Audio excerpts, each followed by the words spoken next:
स्कंद में मनवंतरों की कथा है। एक बार प्रभु ने गज के उद्धार के लिए हरि का रूप बनाया। परीक्षित जी पूछते हैं, गज के उद्धार के लिए भगवान ने हरि का रूप बनाया, आखिर ऐसा क्या हुआ? मैं विस्तार से जानना चाहता हूं।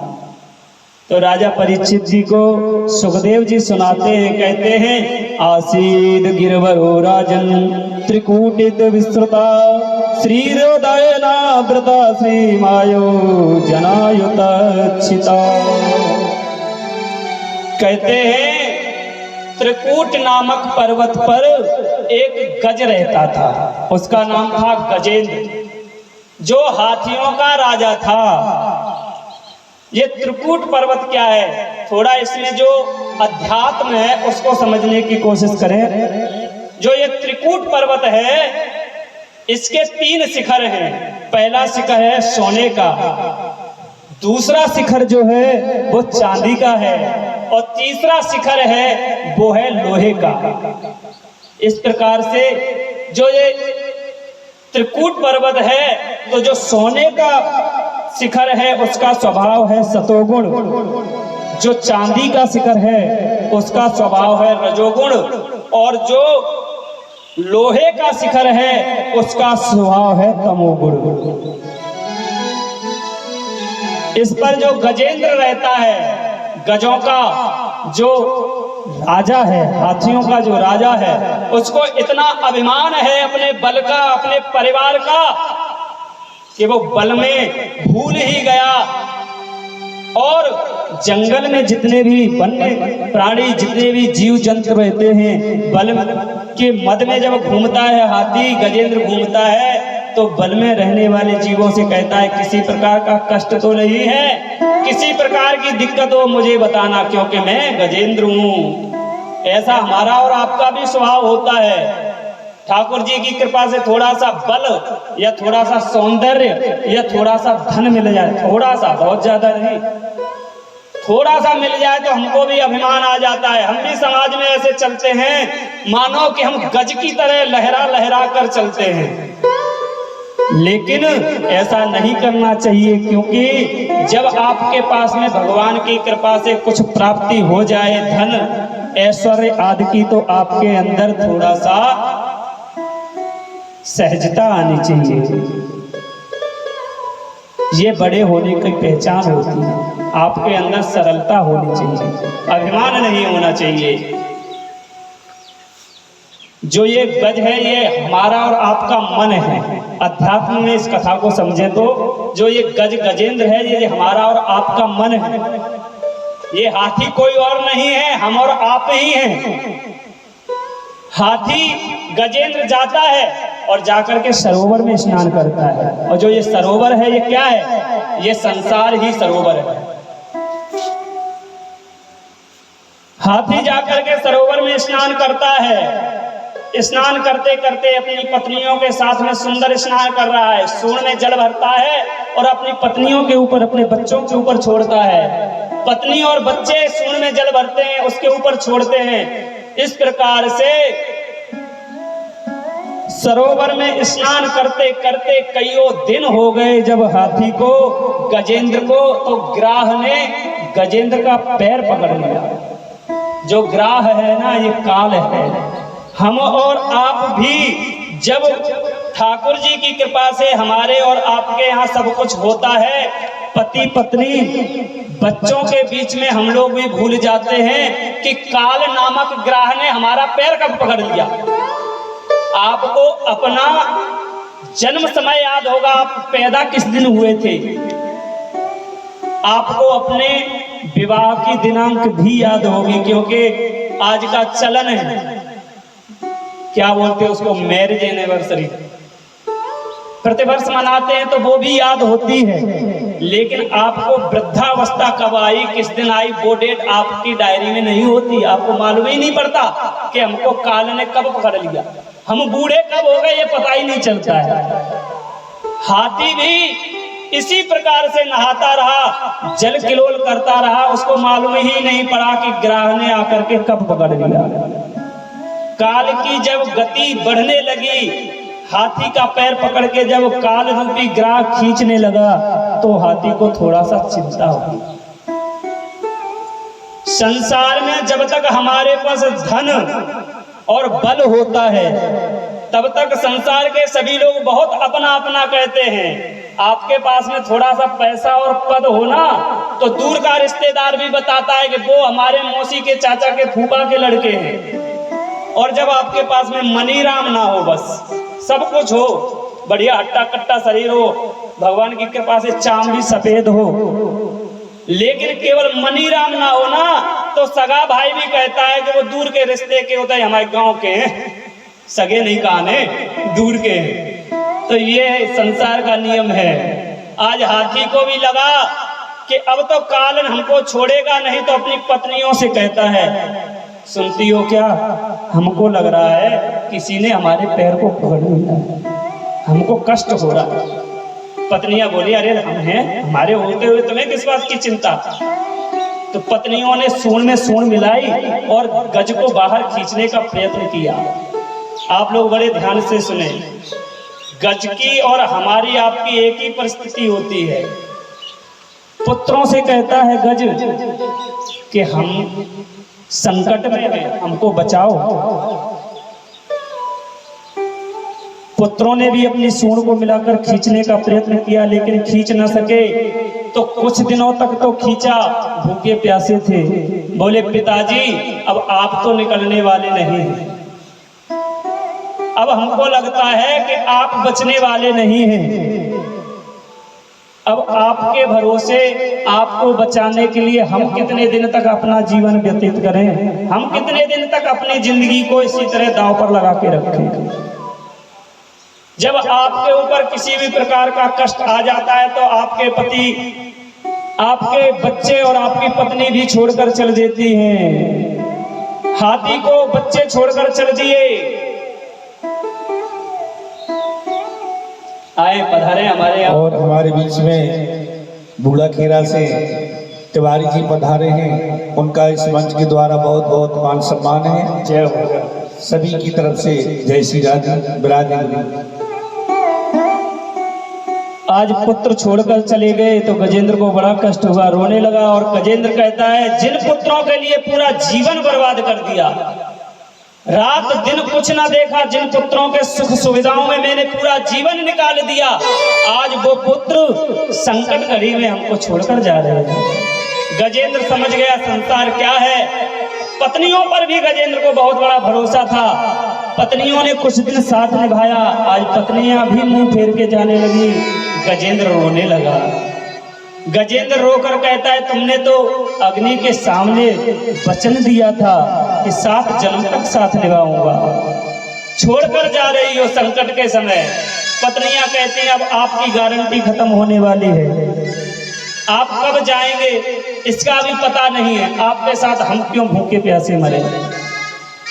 संसार में आप रहें, लेकिन इस बात को विशेष रूप से याद रखें कि अंतिम समय में आपके साथ केवल आपका कर्म जाएगा। संसार में आपने क्या कमाया और क्या गमाया, कुछ भी साथ नहीं जाएगा। साथी है मित्र गंग के जल बिंदु पान तक, बेटा भी हक निभाएगा तो अग्निदान तक। अर्धांगिनी बढ़ेगी तो केवल मकान तक, स्वजन साथ निभाएंगे शमशान तक। इससे तो आगे भजन ही है साथी, हरि के भजन बिन अकेला रहेगा। इसके तो आगे भजन ही है साथी, क्या हो अकेला रहेगा। तो दिन का जग में मेला रहेगा, तो दिन का जग में मेला रहेगा। सदा ना ये ऐसा झमेला रहेगा।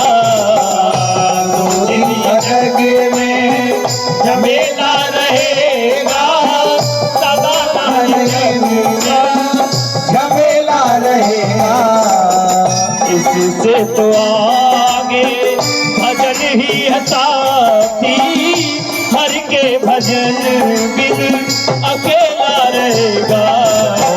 इसके तो आगे भजन ही है साथी, हरि के भजनों बिन अकेला रहेगा। जितने भी साथी हैं ना, ये केवल गंगा जी तक आपके साथ जाएंगे। साथी हैं मित्र गंग के, जल बिंदु पान तक। आपकी अंतिम यात्रा में साथी जाएंगे और गंगा जी पर जब जलपान हो जाएगा वापस आ जाएंगे। आपको आपके कर्मों के साथ वहां छोड़ करके सभी साथी मित्र वापस आ जाएंगे। साथी हैं मित्र के जल बिंदु पान तक, अर्धांगिनी बढ़ेगी केवल मकान तक। पत्नी केवल आपके साथ देहरी तक जाएगी और बेटा भी हक निभाएगा तो कब तक? अग्निदान तक। जब तक अग्निदान नहीं हुआ तब तक तो बेटा साथ जाएगा, और जहां अग्निदान हुआ तो बेटा भी वापस आपको छोड़ के आ जाएगा। आपके साथ क्या जाएगा विचार यहां करना है। इतना सुंदर मानव देह मिला है और ये मानव देह में ही संभव है ये कर पाना, बाकी का किसी ही योनि में ये संभव नहीं है और सब कुछ मिलता है। भजन केवल इस मानव देह से हो सकता है, दान केवल इस मानव देह से हो सकता है, सेवा केवल इस मानव देह से हो सकती है। बाद बाकी का किसी भी देह में, किसी भी योनि में आप ये सब नहीं कर सकते हैं। इसलिए भगवान का भजन जरूर करना चाहिए। आज गजेंद्र बहुत दुखी हुआ और गजेंद्र ने भगवान की स्तुति की, भगवान को बुलाया। गजेंद्र समझ गया कि संसार के लोग तो कुछ दिन के साथी हैं, अंतिम समय में तो केवल भगवान ही काम आता है। गजेंद्र ने भगवान को बुलाया, किसी का नाम नहीं लिया, बड़ी सुंदर स्तुति की, लेकिन नाम नहीं लिया तो सभी लोग इंतजार कर रहे हैं। भोले बाबा सोचते हैं एक बार बम बोल दे तो मैं पहुंच जाऊं और गजेंद्र को बचा दूं। भोले बाबा बिल्कुल अपने नंदी पर सवार हैं, बैठे हैं, तैयार खड़े हैं कि बम कहे और मैं पहुंचूं। शेरा वाली मैया ने सोचा एक बार बुला ले, केवल कह दे मेहरा वाली, एक बार कह दे जोता वाली तो मैं तुरंत चली जाऊं। शेर पर बैठ गई मैया त्रिशूल हाथ में लेकर के, लेकिन गजेंद्र भोला भाला वो मैया का नाम लेना भूल गया। हनुमान जी ने अपना गदा संभाल लिया कि तुरंत बचा लूंगा, एक बार नाम तो ले दे। लेकिन भैया गजेंद्र ने किसी का नाम नहीं लिया। स्तुति तो बड़ी सुंदर की, लेकिन नाम किसी का नहीं लिया। हमारे भगवान विष्णु ने सोचा कि जब ये नाम किसी का लेगा नहीं, स्तुति करता रहेगा तो कब तक बचेगा। ऐसा ना हो कि ग्राह इसको खींच ले। तो भगवान ने हरि का अवतार लिया और जाकर के अपने भक्त को बचाया। बोलो हरि भगवान की जय। तो ओ सावरे घनश्याम तुम तो प्रेम के अवतार हो। सावरे घनश्याम तुम तो प्रेम के अवतार हो। सावरे घनश्याम तुम तो प्रेम के अवतार। नंगे पगी गजी के रुदले पर दौड़ने वाले प्रभु। नंगे पगी गजी के रुदले पर दौड़ने वाले प्रभु। हाथ में मुरली मुकुट सर और गले में हार हो। सावरे सरकार तुम तो प्रेम के अवतार हो। बड़ी सुंदर गजेंद्र ने स्तुति की, भगवान ने ग्राह का उद्धार किया। तो बिंदु जी ने बड़ा सुंदर पद लिखा है। बिंदु जी के पद का भाव ये है, बिंदु जी पूछते हैं गजेंद्र का उद्धार हुआ है या गज का उद्धार हुआ है? क्योंकि भगवान के हाथ से मरना भी उद्धार है और तरना भी उद्धार है। स्तुति तो गजेंद्र ने की, लेकिन भगवान ने उद्धार पहले किसका किया? गज का किया। मानो भगवान ये कहना चाहते हैं, जो हमारे भक्त का चरण भी पकड़ लेता है तो मैं अपने भक्त से पहले उसका उद्धार कर देता हूं जो भक्त का चरण पकड़ता है। भगवान ने बड़ा सुंदर न्याय किया है, ग्राह का उद्धार किया और गजेंद्र को भी बचाया है। परीक्षित जी पूछते हैं कि ये गजेंद्र और ग्राह कौन थे? तो बताया कि जो गजेंद्र था ये पूर्व जन्म में पांडु देश का राजा इंद्रद्युम्न था। इसने अगस्त ऋषि के साथ में थोड़ा मजाक किया, जिसके कारण इसको श्राप मिला और ये गज बना। और जो ग्राह था ये हुहू नाम का गंधर्व था। स्वर्ग में भी जैसे अपने यहाँ मृत्यु लोक पर व्यवस्था रहती है, आपने देखा होगा गांव में रामलीला आदि नाटक होते हैं। हमारे वृंदावन में तो होवे भैया, रासलीला होवे। तो हमारे जो बांके लाला जी हैं कहाँ गए? उनको देखेंगे तो आपको एक बार तो थोड़ी प्रसन्नता हो जाएगी, उनकी इतनी सुंदर छवि है हमारे बांके लाल जी। जब हमारे बांके लाला छोटे, इनके मोहल्ले में ही मैं रहता हूँ, तो इनके बड़े भैया हमको बताते थे कि जब बांके लाला छोटे से थे तो जब ये बाहर खेलने जाते थे तो लोग इनको नजर बहुत लगा देते थे। इनकी इतनी सुंदर छवि थी, मोटे ताजे गोल मटोल से थे। और जब ये मनसुका बन के रासलीला में नृत्य करते थे और सुंदर झांकी दिखाते थे तो इन्हें बड़ी नजर लग जाती थी। तो जो रासलीला में मनसुका आदि का कार्य करते हैं उनका काम क्या होता है? हंसाना। रामलीला में एक जोकर होता है, उसका कार्य क्या है? घंटे 2 घंटे में आता है, 5-10 मिनट हंसा के जाता है। आज भी हास्य कवि होते हम लोगों के बीच में जो अपनी कविताओं से हम लोगों का मनोरंजन करते हैं। उसी प्रकार से स्वर्ग में हुहू नाम के गंधर्व का कार्य था कि इंद्र के दरबार में लोगों का मनोरंजन करना, हंसाना। उसका काम था हंसाना, कुछ ऐसी बात बोलना, कुछ ऐसा कार्य करना जिससे कि लोगों को हंसी आए। हुहू नाम के गंधर्व ने स्वभाववश एक दिन देवल ऋषि जलाशय में खड़े होकर के सूर्य भगवान को अर्घ दे रहे थे, सूर्य भगवान की आराधना कर रहे थे। तो हुहू गंधर्व ने अपने स्वभाववश जाकर के उनके पैर को पकड़ लिया। ऋषि एकदम डर गए, वो तपस्या में लीन थे। तो उन्होंने कहा कि मेरा पैर किसने पकड़ा? कौन है, कौन है? तो हुहू नाम का जो गंधर्व था वो बाहर निकला और बाहर निकल करके हंसने लगा। उसका अपराध नहीं था, उसने तो हंसी के लिए किया, लेकिन देवल ऋषि को क्रोध आ गया और उन्होंने श्राप दे दिया, तुझको पैर पकड़ने का ज्यादा शौक है, जा ग्राह बन जा, मगर बन जा और जा करके लोगों के पैर ही पकड़ते रहना। जब चरणों में गिरा, प्रार्थना की, क्षमा मांगी, तो आशीर्वाद भी दे दिया कि तू इसी तरह पैर पकड़ता रहेगा, किसी दिन भगवान के भक्त का पैर पकड़ेगा और तेरा भगवान स्वयं उद्धार करेंगे। इस प्रकार से गज का और ग्राह का उद्धार किया। बोलो भक्त वत्सल भगवान की जय। आइए हम लोग एक छोटे से भजन के साथ अब सूर्यवंश की कथा को श्रवण करेंगे। आगे एक भजन श्रवण करते हैं। जीवन है तेरे हवाले मुरलिया वाले, जीवन है तेरे हवाले मुरलिया वाले, जीवन है तेरे हवाले मुरलिया वाले, जीवन है तेरे हवाले मुरलिया वाले, प्यारे मुरलिया वाले, बांके मुरलिया वाले, प्यारे मुरलिया वाले, बांके मुरलिया वाले।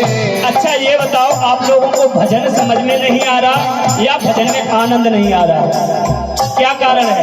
यदि भजन में आनंद नहीं आ रहा है तो बताएं, यदि भजन के शब्द समझ में नहीं आ रहे हो तो बताएं, क्योंकि ऐसा लग नहीं रहा है कि भजन में आपको आनंद आ रहा है। यदि आनंद आ रहा है तो झूमते हुए तालियों की सेवा करते हुए गाइए।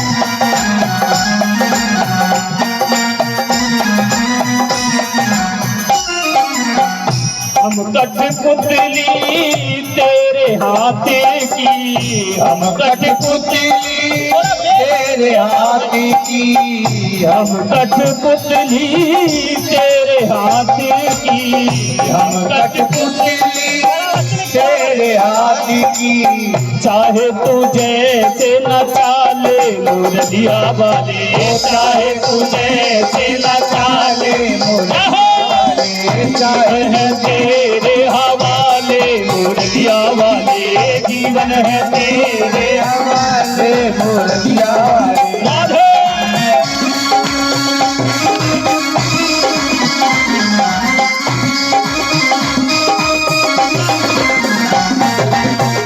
राधे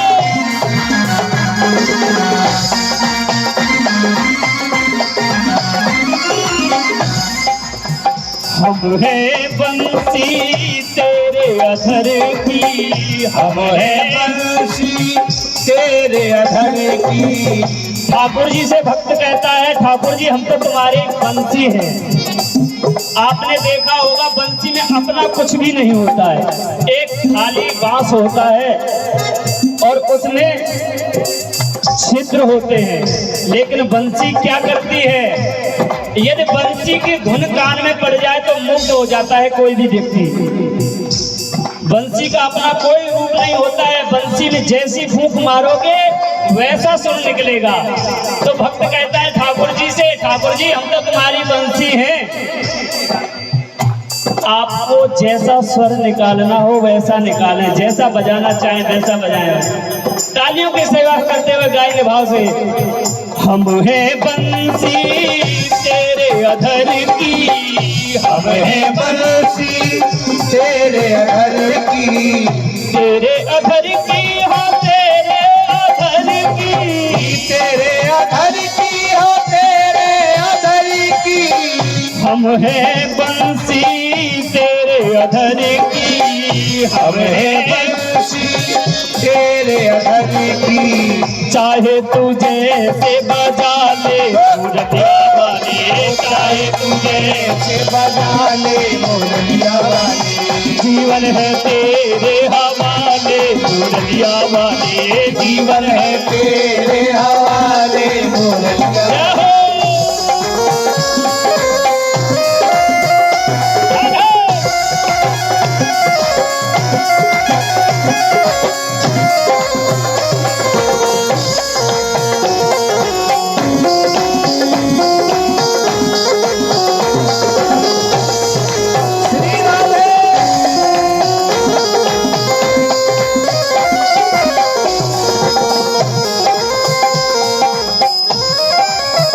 और गजेंद्र कहता है मेरे अपने हुए न हमारे, मेरे अपने हुए न हमारे, मेरे अपने हुए न हमारे, मेरे अपने हुए न हमारे। अब तो तू अपना ले मुरलिया वाले, अब तो तू अपना ले मुरलिया वाले, जीवन है तेरे हवाले मुरलिया वाले, जीवन है तेरे।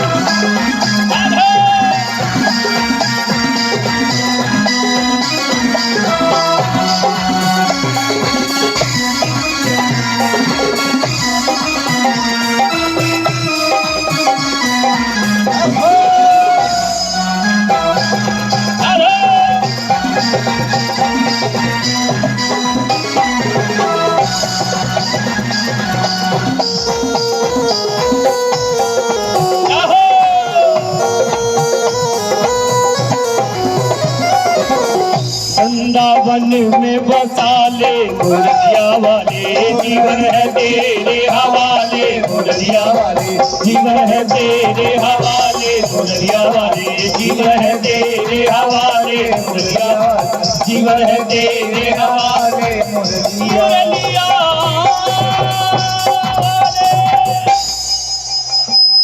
बोलो सांवरिया सरकार की जय हो। वृंदावन में बसाले मुरलिया वाले। बड़ी सुंदर प्रार्थना की। हमारे बीच में हमारे सबसे छोटे जीजा श्री सागर से पधारे हैं। आपका अभिनंदन वंदन। इस धर्म सभा में भागवत कथा में आप कथा श्रवण के लिए पधारे, बहुत बहुत साधुवाद। इस प्रकार से गजेंद्र का उद्धार करके आगे समुद्र मंथन की कथा को सुनाते हैं। समुद्र मंथन हुआ। कुछ कथाओं को अब हम शॉर्ट में सुनाएंगे, सार आपको बताएंगे, क्योंकि अभी आपको बहुत लंबी यात्रा करानी है। मथुरा लेकर चलना है और कुछ गोकुल का आनंद आपको लेना है। आज ठाकुर जी का जन्मदिन है, आज भगवान का प्राकट्य महोत्सव मनाना है। तो शॉर्ट में बता दिया कि समुद्र मंथन हुआ और समुद्र मंथन में 14 रत्न निकले। ये बात अब आया है लाला, कहाँ कर रहा हूँ। 14 रत्न जब निकले समुद्र मंथन में मंदराचल पर्वत को रई बनाया गया। आपने देखा होगा माताएं जब मंथन करती हैं तो उसमें एक रई की जरूरत होती है। हमारे वृंदावन में उसे रई बोलते हैं, रई। आपके यहाँ क्या बोलते हैं वो आप जाने। लेकिन उसको जब दही को मंथन करना होता है तो एक रई उसमें डंडा टाइप की पड़ी रहती है, उसमें एक रज्जू लपेटी जाती है, मथानी। हाँ, मथानी। तो उसमें रस्सी जो लगाई गई वो बासुकी नामक नाग को लगाया भगवान ने। भगवान की इच्छा से समुद्र मंथन हुआ था। भगवान ने दानवों को और दैत्यों को एकत्रित करके समुद्र मंथन करवाया था। समाज में यदि आपको अमृत पान करना है, समाज में गांव से यदि आपको अमृत प्राप्त करना है तो दुष्टों को भी साथ लेकर चलना पड़ेगा और सज्जनों को भी। क्योंकि जो खल होते हैं ना उनसे थोड़ा बचना पड़ता है भैया। खल व्यक्ति का क्या लक्षण है? पूज्य राजसूरानंद जी कथा में बताते थे। खल की परिभाषा, खल शब्द है उसका भाव बताते थे कि खल का अर्थ क्या होता है। बताया कि खल उसको कहते हैं जिसका खाए उसी से लड़े, उसको खल कहते हैं। तो यदि आपको समाज में, अपने गांव में, अपने बीच के लोगों से अमृत की प्राप्ति करनी है तो सभी को साथ लेकर चलना पड़ता है। भगवान संदेश देते हैं। भगवान ने देवताओं और दानवों को दोनों को साथ में लेकर के समुद्र मंथन कराया। बासुकी नामक रस्सी लगाई और जब समुद्र मंथन का समय आया तो भगवान ने देवताओं को थोड़ा समझा दिया। भगवान भी देवताओं को प्यार करते हैं, प्रेम करते। कारण है पिता भी उस पुत्र को प्रेम ज्यादा करता है जो पिता की आज्ञा को मानता है। पुत्र प्यारे सभी को, पिता को अपने चारों पुत्र प्रिय होते हैं, लेकिन पिता की आज्ञा को जो ज्यादा मानता है पिता उसको ज्यादा प्रेम करता है। भगवान भी देवताओं को थोड़ा ज्यादा प्रेम करते हैं। तो भगवान ने देवताओं को समझाया कि मैं कहूंगा कि तुम मुख की तरफ लग जाना और राक्षसों से कहूंगा पूंछ पकड़ो। तो मैं जब बोलूं कुछ तो तुम बोलना मत। तो जब समुद्र मंथन का समय हुआ तो भगवान ने देवताओं से कहा कि तुम तो कश्यप के पुत्र हो, ऊंच कुल के लोग हो, आओ आगे सर्प के मुख को पकड़ो। वहीं पर दानव भी खड़े थे, वो भी कश्यप के ही पुत्र हैं। उन्होंने कहा कि हम नीच कुल के हैं, हमको नीच कुल का समझ रखा है, हम भी तो उच्च कुल के हैं, माँ ही तो हमारी दूसरी है। तो भगवान भी चाहते यही थे कि भगवान ये चाहते थे बासुकी नाग के मुख को राक्षस पकड़े और पूंछ को देवता पकड़े। क्योंकि भगवान जानते थे जब समुद्र मंथन होगा और सर्प को जब खींचा जाएगा तो जो सर्प की दुर्गति होगी, जो सर्प फुसकार निकालेगा, अंदर से जहर की लपटें निकालेगा, तो उससे सभी लोग काले पड़ जाएंगे। देवता थे गोरे, तो भगवान नहीं चाहते थे कि देवताओं का स्वरूप बिगड़े। तो भगवान ने कहा ठीक है देवताओं तुम ही छोटे बन जाओ, इनको भैया लोग को बड़ा बना रहने दो। तो भगवान ने देवताओं को पूंछ पकड़वाई और दानवों को मुख की तरफ लगाया। समुद्र मंथन प्रारंभ हुआ, नाग ने जो फुसकार छोड़ी तो साले जितने भी राक्षस थे ब्लैक एंड व्हाइट हो गए, कुछ सफेद रह गए, कुछ काले पड़ गए। अब तो बड़ा सुंदर समुद्र मंथन होने लगा। समुद्र मंथन हुआ तो एक समस्या पैदा हुई। समस्या ये पैदा हुई कि समुद्र में वो पर्वत जो था मंदराचल पर्वत समुद्र में धंसने लगा, तो सभी लोग समुद्र में समाने लगे। तो भगवान ने तुरंत कच्छप भगवान का रूप लिया और कच्छप भगवान की जय। और भगवान ने अपनी पीठ पर मंदराचल पर्वत को रख लिया। भगवान भक्तों के हित के लिए क्या क्या करते हैं समझना भैया। पहला अवतार भगवान ने एक कच्छप का लिया, कच्छप बन करके अपनी पीठ पर मंदराचल पर्वत को हिलाने लगे। उसके बाद जब समुद्र मंथन प्रारंभ हुआ तो विष निकला। आप कोई भी धर्म का कार्य, कोई भी अच्छा कार्य समाज के बीच में करने जाएंगे तो सबसे पहले आपको विष की प्राप्ति होगी। अमृत पान करना है तो विष पान करने के लिए भी तैयार रहो। आप कुछ भी अच्छा कार्य करेंगे तो आपके पड़ोसी या आपके घर के लोग या आपके गांव के लोग एक बार तो जरूर कहेंगे तुम कैसे कर लोगे। भैया जी हमको बता रहे थे ऐसी कहीं घटना घटी थी कि कोई कार्य करने के लिए गए, एक पंडित जी थे, कहीं से पढ़ लिख कर आए, बड़े विद्वान थे, लेकिन गांव को जोगी जोगना और आन गांव को सिद्ध, ऐसे हमारे ब्रज में कहते हैं। गांव को जोगी जोगना, आन गांव को सिद्ध। अपने गांव का कितना भी बड़ा पढ़ा लिखा विद्वान हो उसको लोग विद्वान नहीं मानते। क्यों? क्योंकि वो अपने बीच का है और बाहर का कोई झूठी झाड़ फूकी करे, तुम्हारे चावल तुम्हारे ऊपर मारे, तुम्हारे फूल तुम्हारे ऊपर मारे और तुमसे पैसा भी ले, लेकिन आप उसको सिद्ध मानते हैं। ऐसा होता है। तो अमृत यदि पान करना है आपको तो पहले आपको विष पान करना पड़ेगा। सबसे पहले विष निकला। अब विष निकला तो विष के लिए तो कोई अमृत समुद्र मंथन कर ही नहीं रहा था। ना देवता विष चाहते थे और ना ही राक्षस। दानवों ने भी विष नहीं लिया, देवताओं ने भी विष को नहीं लिया। तो दोनों लोगों ने मीटिंग बनाई कि अब क्या किया जाए। अभी तक भोलेनाथ के पास कोई चिट्ठी भी नहीं दी कि समुद्र मंथन कर रहे हैं, अमृत का पान करेंगे, आ जाओ अमृत निकलेगा। बताया भी नहीं भोलेनाथ को और समुद्र मंथन प्रारंभ हो गया। लेकिन जब विष निकला तो भोलेनाथ याद आ गए। हमारे भोले बाबा को लोग विपत्ति में ही याद करते हैं। जब मालपुआ छंगा हो ना तब भोले बाबा को कोई याद नहीं करता है, और जब काम बिगड़ते हैं तो भोले बाबा के ऊपर ले जा करके ठंडा ठंडा एक लोटा जल चढ़ा देते हैं। लेकिन भोले बाबा भी सोचते चलो कुछ तो चढ़ाया इसने, जल ही सही। तो भोलेनाथ के पास में जाकर के देवताओं ने और दानवों ने मिलजुल कर प्रार्थना की। भोलेनाथ ने कहा क्या हुआ भैया, कैसे आए हो, क्या दिक्कत है तुम्हें, क्या परेशानी है बताओ। तो भोलेनाथ से कहने लगे हे भोलेनाथ हम सबन पे बड़ो भारी संकट पड़े हो है। समुद्र मंथन हो रहा था और उसमें अमृत की जगह विष निकला है। तो भोलेनाथ ने कहा आप क्या चाहते हैं। तो भोलेनाथ कहते हैं आप क्या चाहते हैं। देवताओं ने और दानवों ने मिलकर करके क्या कहा कि हम तो केवल ये चाहते हैं कि इस विष का आप पान कर लो।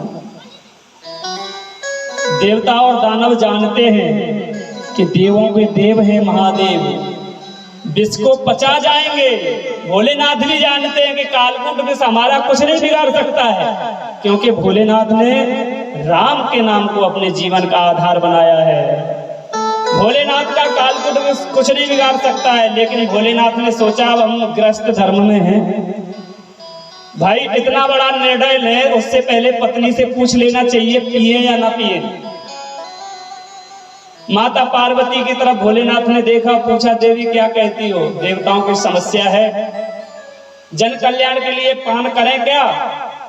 लेकिन पार्वती मैया अपने मुख से कैसे कहे कि आप इसका पान कर लो। पार्वती मैया ने तो कहा, हे परमेश्वर, जैसे जगत का कल्याण हो वैसे आप करें। माता पार्वती जानती थी भोलेनाथ के प्रभाव को। भोलेनाथ ने उस कालकूट विष को अपने मुख में धारण किया, पान कर लिया। रा बोला भगवान ने और विष का पान किया और मां बोल करके मुख बंद कर लिया। रा और मां के बीच में कालकूट विष विश्राम कर गया। ये भोलेनाथ ही इतने सामर्थ्यवान हो सकते हैं कि कालकूट नाम के विष को पान कर सकते हैं। आज समाज में एक विकृति देखने को ज्यादा मिलती है। कुछ लोगों ने गांजा भांग आदि का सेवन करना प्रारंभ कर दिया है और बहाना बनाते हैं कि भोलेनाथ की बूटी है। भोलेनाथ भी तो पीते हैं। अरे भैया, भोलेनाथ गांजा और भांग पीवे तो कालकूट विष भी पीते हैं। क्या आप में सामर्थ्य है कालकूट विष पचाने की? इसलिए देवी देवताओं का नाम लेकर के आप गलत आचरण ना करें। स्वतः कर रहे हैं, भोलेनाथ को बदनाम कर रहे हैं। कुछ लोग तो भोलेनाथ को चिलम के साथ फोटो खिंचवा के व्हाट्सएप पर डालते हैं, फेसबुक पर डालते हैं। भैया, और इतना अनीति ना करो। देवों के देव महादेव हैं, उनसे मजाक ना करो। क्योंकि वो जब एक भ्रकुटी टेढ़ी कर देते हैं तो केदारनाथ का दृश्य उपस्थित हो जाता है। तो उन्हें शांति से रहने दो, खुद रहो। आपको खूब गांजा भांग करना है करो, लेकिन भोले बाबा को चिलम के साथ ना डालो। इतनी तो हमारी तुमसे सभी से प्रार्थना है। भैया हो, देवताओं का मजाक ना बनाओ। भोले बाबा ने विष का पान किया। उसके बाद सुरभि नामक गाय निकली, जिसको संतों ने लिया। संतों के इसलिए दे दिया गया कि गाय की सेवा करेंगे और जो घृत दुग्ध आदि होगा वो संतों के काम आएगा।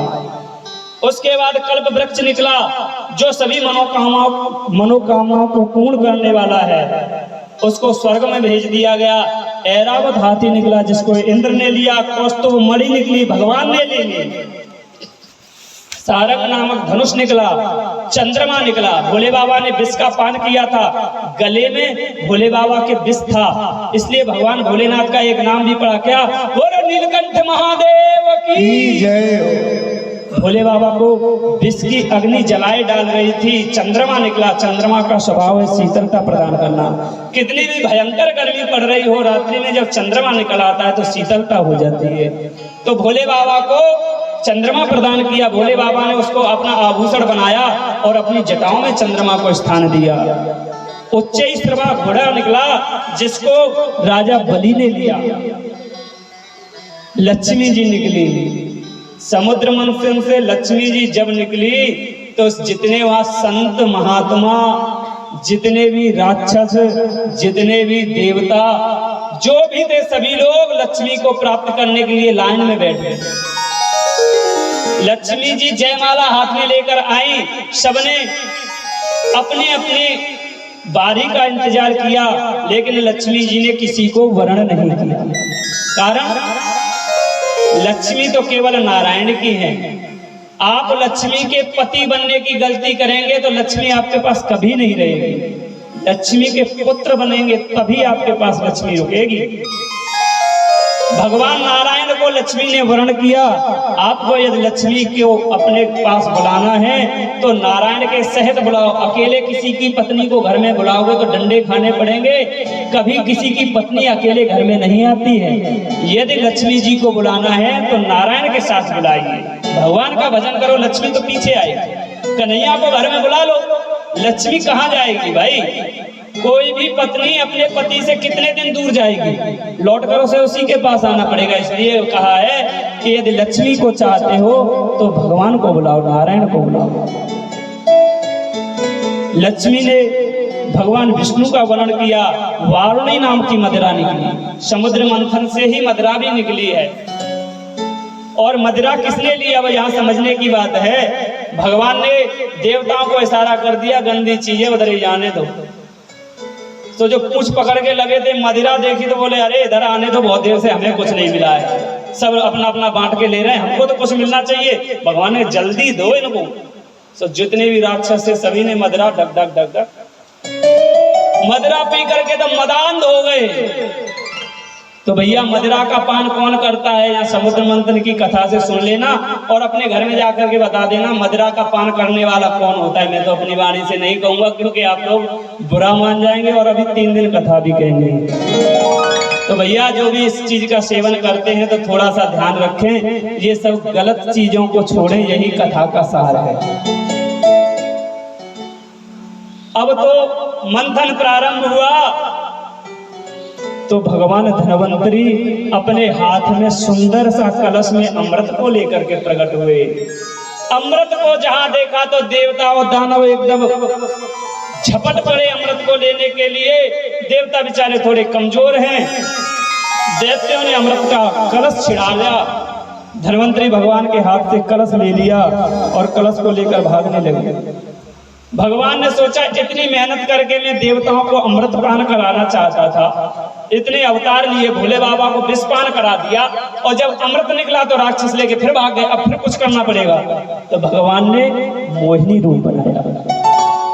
मोहिनी रूप में भगवान आए और भगवान ने ऐसी माया जाल फैलाया, इतना सुंदर नृत्य किया कि सभी देवता और दानव भगवान के उस रूप को देखकर मोहित हो गए। कहते हैं संत लोग कि भगवान के उस रूप को देखकर देवता और दानव ही नहीं, भगवान भोलेनाथ भी मोहित हो गए थे। भगवान का इतना सुंदर रूप था। खूबसूरत है आंखें तेरी, जय हो। खूबसूरत है आंखें तेरी, सावरे की नजर देख ले। खूबसूरत है आंखें तेरी, सावरे की नजर देख ले। खुद ब खुद नींद आ जाएगी, रात को जागना छोड़ दे। खुद ब खुद नींद आ जाएगी, रात को जागना छोड़ दे। खूबसूरत है आंखें तेरी, जय हो। नजर देख ले। खूबसूरत है आंखें तेरी, सावरे की नजर देख ले।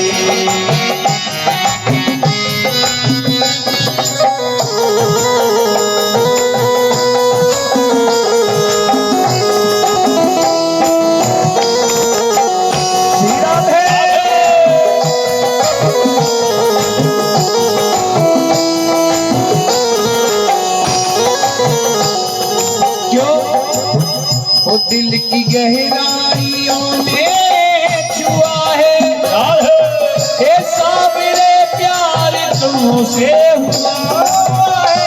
दिल की गहराई में तो हुआ है, सावरे प्यार तुमसे हुआ है।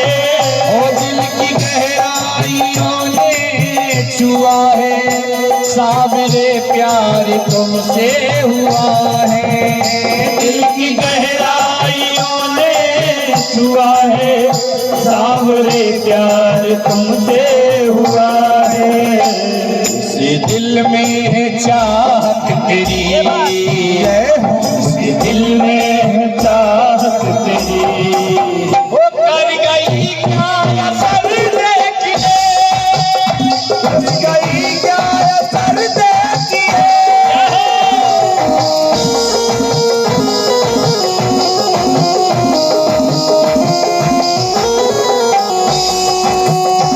द्वार पे तेरा आना हुआ है, मेरा दिल भी दीवाना हुआ है। प्यार से तेरा आना हुआ है, मेरा दिल भी दीवाना हुआ है। मर गए हम मोहब्बत तेरी, मर गए हम चाहत तेरी। तुझको पूछना खबर सूरत है आंखें तेरी, सावरे की नजर देख ले। खुद ब खुद नींद आ जाएगी, राधे ओ रात को जागना छोड़ दे सूरत ही आंखें तेरी सावरे नजर देखे खुद ब खुद नींद आ जाएगी खुद ब खुद नींद आ जाएगी रात को जागना छोड़ दो सावरे एक नजर देख जय। बड़ा ही सुंदर समुद्र मंथन की कथा को सुनाया है। समुद्र मंथन में अमृत निकला, भगवान ने मोहिनी रूप लेकर के देवताओं को अमृत पान कराया और दानवों को मदिरा का पान करा दिया। एक सुरभानु नामक दैत्य था जो देवताओं के बीच में बैठ गया, लेकिन भगवान ने पंक्ति भेद नहीं किया। यहाँ भी एक भगवान ने सुंदर संदेश दिया है, कभी पंक्ति भेद नहीं करना चाहिए। अक्सर गांव में देखने को मिल जाता है, कभी कभी अपने बच्चों को तो बड़े लाड़ प्यार से कुछ भी खिला देते हैं, लेकिन मोहल्ले वाले का कोई बालक आ जाए तो माताएं थोड़ा पंक्ति भेद करती हैं, बड़ा दोष है। कभी पंक्ति भेद नहीं करना चाहिए, जो पंगत में बैठा है उसे बराबर परोसना चाहिए। भगवान ने जानते हुए भी दैत्य को अमृत पान कराया। बगल में देवताओं ने बताया, अरे प्रभु क्या कर रहे हो, ये तो दैत्य है। तो भगवान ने चक्र सुदर्शन निकाला और 2 धड़ों में उसको बांट दिया। वही राहु और केतु बनकर आज भी सूर्य और चंद्रमा पर ग्रहण लगाते हैं। इस प्रकार से सुंदर अमृत का पान हुआ। अमृत का पान करके देवता जो थे वो बलशाली हुए, दैत्य थोड़ा कमजोर रह गए। देवताओं ने अमृत का पान कर लिया तो अमृत के पान से देवताओं का कभी मरना नहीं पड़ता है, कभी मरते नहीं देवता अमृत पान की वजह से। लेकिन दैत्यों के गुरु ने शुक्राचार्य जी ने बलि को आदेश दिया, तुम यज्ञ करो और यज्ञ करके चढ़ाई कर दो स्वर्ग पर। स्वर्ग पर चढ़ाई की और जब स्वर्ग पर चढ़ाई की तो इंद्र को पुनः पराजित कर दिया। बलिराज दैत्यराज बलि ने आज इंद्र आदि सभी देवताओं को परास्त कर दिया। हमारे बीच में हमारे बड़े जीजा श्री पधारे हैं परसौरिया धाम से। बड़ा ही सुंदर हनुमान जी की सेवा चलती है। अब देखो हमारा किस दिन सौभाग्य बनता है दर्शन करने का। आपका स्वागत अभिनंदन। श्रीमद् भागवत कथा जैसे पवित्र इस धर्म सभा में आप पधारे, बड़े ही भाग्य की बात है। यहाँ आए हुए उपस्थित सभी श्रोताओं का साधुवाद है। इस प्रकार से समुद्र मंथन हुआ, देवताओं पर चढ़ाई हुई, देवता हार गए और देवताओं को हारा हुआ राज्य दिलाने के लिए भगवान ने वामन का अवतार लिया। वामन बन करके भगवान ने बलि से 3 पग भूमि मांगी और 3 पग भूमि में ही सारा राज नाप लिया और बलि से पुनः स्वर्ग लेकर के इंद्र को दान में दिया। बोलो वामन भगवान की जय हो। समयाभाव में आप लोग कथा श्रवण कर रहे हैं। कुछ कथाओं का विस्तार और कुछ कथाओं को आप लोग छोटे रूप में सुनेंगे। संयोग रहा तो कभी साल 6 महीने के अंदर माता रानी की कृपा हुई तो हमारे बड़े भैया आपको इन सारी कथाओं को विधिवत पूरे टाइम से आप लोगों को श्रवण कराएंगे। अब तो उनके आदेश पर हम उनके प्रतिनिधि बनकर आप लोगों को कुछ कथाएं सुना पा रहे हैं, क्योंकि समय की अपनी मर्यादा है। आज भगवान का भी अवतरण कराना है और उसके बाद आप लोगों को अपने घर भी जाना होता है। समुद्र मंथन के बाद भगवान ने वामन का अवतार लिया और राजाओं की जो संपत्ति थी उनको सौंपी। आगे आप लोग सूर्यवंश सुनेंगे। नवम स्कंद में सूर्यवंश का वर्णन है। इसी सूर्यवंश में भगवान ने जन्म लिया है। राम, भरत, लक्ष्मण और शत्रुघ्न के रूप में भगवान का आगमन हुआ है। सूर्यवंश को थोड़ा संक्षेप में आप लोग समझेंगे। नारायण से ब्रह्मा हुए, ब्रह्मा से मरीचि हुए, मरीचि से कश्यप हुए और कश्यप से देवस्वान सूर्य हुए। यहीं से इसका नाम सूर्यवंश हुआ। इन्हीं के वंश में और जो राजा हुए उनके नाम सुनेंगे। सुद्युम्न नामक राजा हुए, इनके नभग हुए, नभग के नाभाग हुए, नाभाग के अम्बरीश हुए। अम्बरीश बहुत ही बड़े धर्मात्मा राजा हुए। अम्बरीश का स्वभाव था एकादशी का व्रत करते थे। सज्जनों, एकादशी का व्रत तो सभी को करना चाहिए, क्योंकि भगवान गीता में अपनी विभूतियों में अर्जुन से कहते हैं, अर्जुन व्रतों में मेरा एकादशी जो व्रत है वो मेरा ही स्वरूप है। सबसे पवित्र व्रत बताया है भगवान ने गीता में, एकादशी का व्रत। हो सके तो आप लोग एकादशी का व्रत किया करें, और जो वैष्णव हैं उन्हें तो अवश्य करना चाहिए। जिन्होंने दीक्षा ले रखी है उनको एकादशी व्रत करना चाहिए। यदि आप एकादशी का व्रत नहीं कर सकते हैं तो आप लोगों से इतना जरूर निवेदन करूंगा कि एकादशी के दिन कम से कम चावल तो ना खाएं। चावल खाने का दोष हमारे ब्रज में ज्यादा मानते हैं, तो चावल का उस दिन सेवन न करें। एकादशी व्रत के प्रभाव से अम्बरीश को बड़ी ख्याति प्राप्त हुई, और अम्बरीश के यहाँ इन्हीं के वंश में आगे चल के राजा सगर हुए। सगर के 60,000 पुत्र हुए, और 60,000 पुत्रों ने एक बार कपिल मुनि का अपराध कर दिया तो उनकी क्रोधाग्नि में जलकर भस्म हो गए। इनके उद्धार के लिए भगवान इन्हीं के वंश में आगे चलकर अंशुमान के दिलीप, और दिलीप के भागीरथ हुए। भागीरथ ने गंगा जी को प्रकट किया, और भागीरथ के निवेदन पर गंगा जी आए और सगर के 60,000 पुत्रों का उद्धार हुआ गंगा सागर तीर्थ में। आज भी बड़ा सुंदर तीर्थ है, और ब्रजवासी कहते भैया सारे तीर्थ बार बार, गंगा सागर एक बार, इसलिए जीवन में एक बार गंगा सागर तो जाना ही चाहिए। इस प्रकार से सगर के 60,000 पुत्रों का उद्धार हुआ। इन्हीं के वंश में आगे चलकर राजा दशरथ हुए, और राजा दशरथ के यहाँ राम, भरत, लक्ष्मण और शत्रुघ्न चारों भाई हुए।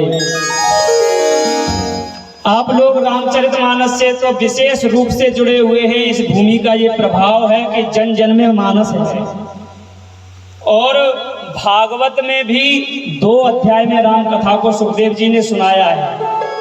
क्रम बना रहे इसके लिए। राम कथा तो इतना बड़ा सागर है कि उसका कोई आदि अंत नहीं है। फिर भी एक मर्यादा में रखते हुए यदि राम कथा को सुना और सुनाया जाए तो 9 दिन का समय लगता है, लेकिन 2 अध्याय में सुखदेव जी ने राम कथा को सुनाया। हम लोग भी राम कथा के साथ भगवान राम के सुंदर एक जन्म की बधाई का आनंद लेते हुए राम कथा को यही प्रणाम करेंगे, फिर भगवान को बुलाएंगे। आइए एक राम जन्म की बधाई को गाते हैं और भगवान की कथा को यही प्रणाम करते हैं।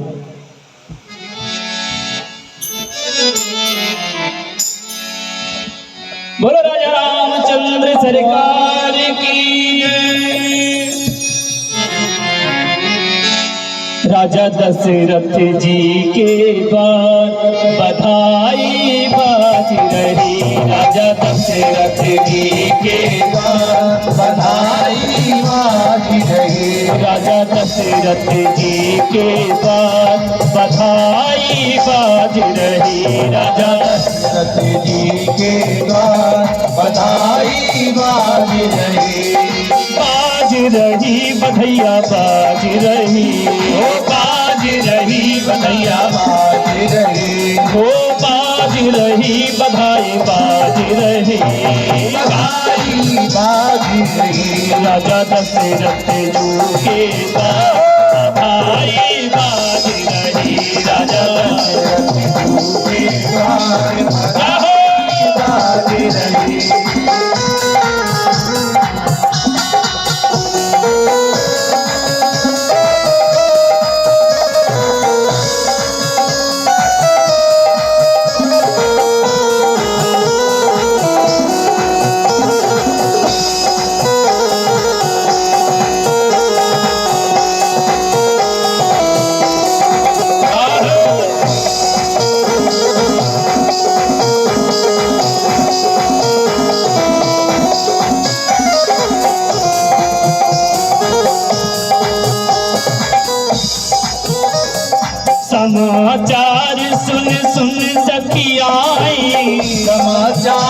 सुन सब सखियाई, समाचार सुन सुन सखियाई, समाचार सुन सुन सखियाई, किए सहज सिंगार, किए सहज सिंगार, बधाई बाज रही राजा के द्वार बधाई बाज रही, राजा दशरथ जू के द्वार बधैया बाज रही।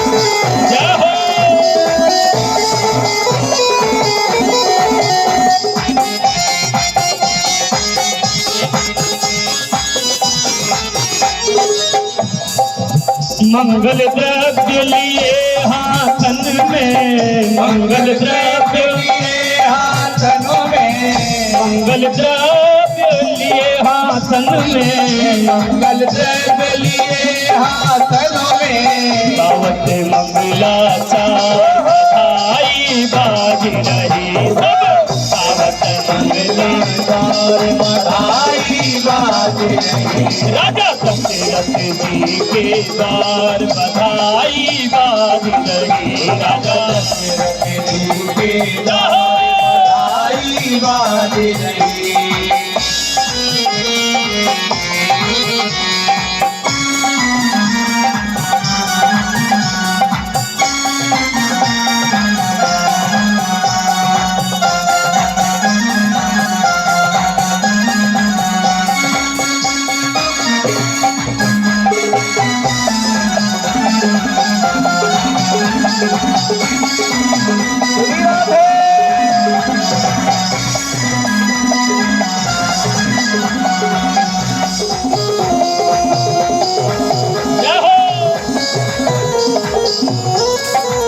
कौन पुण्य करी आई कौशल्या, कौन पुण्य करी आई कौशल्या, कौन पुण्य करी आई सुमित्रा, कौन पुण्य करी आई सुमित्रा, दूध भरी करता हरि, दूध भरी करता बधाई बाज रही, राजा दशरथ जी के द्वार बधाई बाज रही, राजा दशरथ जी के द्वार बधाई बाज रही, राजा दशरथ जी के द्वार बधाई। बोलो राघवेंद्र सरकार की जय हो, चारों भैयन की जय हो। आज बड़ा ही सुंदर अयोध्या में भगवान राम अपने चारों भाइयों के साथ में अवतार लेकर के रखा है। भैया रामायण से तो केवल इतना समझना है कि एक भाई की मर्यादा भाई के प्रति क्या होती है। यदि आपको सीखना हो तो रामायण पढ़ लीजिए, आपको मालूम पड़ जाएगा भाई और भाई के बीच में प्रेम क्या होता है। एक सास और बहू में क्या प्रेम होता है आप रामायण पढ़ लीजिए, आपको मालूम हो जाएगा। क्योंकि बहू हो तो सीता जैसी और सास हो तो कौशल्या जैसी। कभी मैया कौशल्या ने अपनी बहू रानी को झूला और गोद से नीचे नहीं उतारा है, रामायण जी ने ऐसा वर्णन आया है। हिंडोला में ही रही है सीता जी, और जब भी झूले हिंडोला से आए हैं तो कौशल्या जी की गोद में रही हैं। कहने का अभिप्राय ये है कि आप बहू को बेटी की तरह माने तो बेटी भी आपको माँ की तरह मानेगी। आप ये चाहें कि हमारी बेटी ससुराल में जाकर के सिनेमा घूमे, मोबाइल चलाए, भोजन उसे ना बनाना पड़े, किसी की सेवा ना करना पड़े, और मन में ये रखें कि हमारे घर में बहू आए वो हमारे हिसाब से काम करे, ऐसा कभी नहीं होता। ये माताओं का भ्रम होता है। अपनी बेटी काम करती है तो आपको बुरा लगता है, और बहू यदि काम नहीं करती तो आपको अच्छा नहीं लगता। तो ये गलत बात है। बहू से आप काम कराना चाहते हैं तो अपनी बेटी को भी सुंदर शिक्षा देनी चाहिए। पिता पुत्र में कैसा प्रेम होना चाहिए रामायण से सीखना चाहिए। आप लोगों के बीच में रामायण तो जन जन में है, तो हम सभी लोग रामायण को भगवान राम की कथा को यहीं प्रणाम करते हैं और आगे चंद्रवंश की तरफ चलते हैं। कभी भविष्य में समय रहा तो हमारे भैया जी आपको बड़ी सुंदर राम कथा सुनाएंगे। बहुत अच्छी राम कथा कहते हैं हमारे भैया जी, आपको विस्तार से राम कथा श्रवण कराएंगे। आप लोगों का भाव रहा तो आज तो हम लोग अब मथुरा की तरफ प्रस्थान करें, क्योंकि अभी अपन मथुरा से काफी दूर हैं। मथुरा चलना है और मथुरा में जाकर के लाला को आज मंगलमय जन्म महोत्सव मनाना है। सुंदर सुंदर बधाइयां भी गानी है।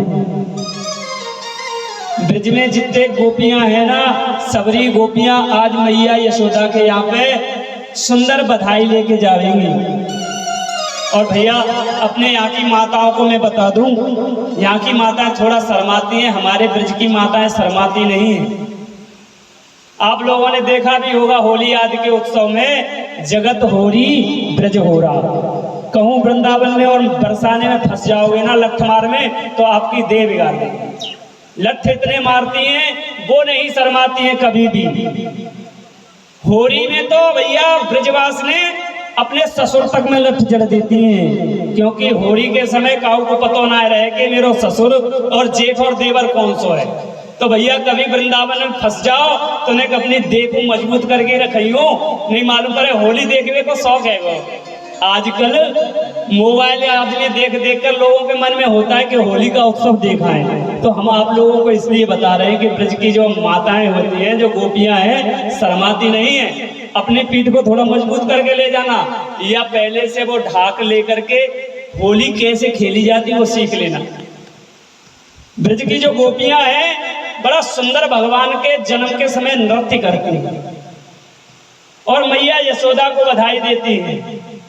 तो आप लोग भी अपने मन को खोल करके, मैं ये नहीं कहता हूं कि आप यहाँ पर धन की बधाई दें। बधाई ब्रज में ऐसा शब्द है, बोलकर भी दी जाती है, गाकर भी दी जाती है और नाचकर भी दी जाती है। और हमारे ब्रज के संत तो यूं कह करें कि जो ठाकुर जी के जन्म महोत्सव में नाच ले, चाहे वो गोपी हो चाहे बाल बालो हो, बाकी संसार के चक्कर में नाचने की जरूरत ना पड़े। लाला की शादी में तो बहुत ठुमके बैंड के सामने लगाते हैं, डीजे पे जाने कितना नाचते नाचते कभी कभी गिर भी जाते हैं, चोट भी खा जाते हैं, और लाला के दरबार में नाचने में शर्म लगती है। तो ब्रज के संत तो कहते हैं कि भैया लाला के दरबार में नाचोगे तो संसार में नाचने की जरूरत ना पड़ेगी। तो भैया चलो हम सब लोग मथुरा चलते हैं। कन्हैया का जिस वंश में जन्म हुआ है उस वंश का नाम है चंद्रवंश। चंद्रवंश का विस्तार से वर्णन करते हैं। नारायण के कमल से ब्रह्मा हुए, ब्रह्मा से अत्रि हुए, और अत्रि से चंद्रमा हुए, और चंद्रमा के यहाँ पूर्वा हुए। इन्हीं के वंश में ययाति हुए, और ययाति के यहाँ से यदुवंश चला।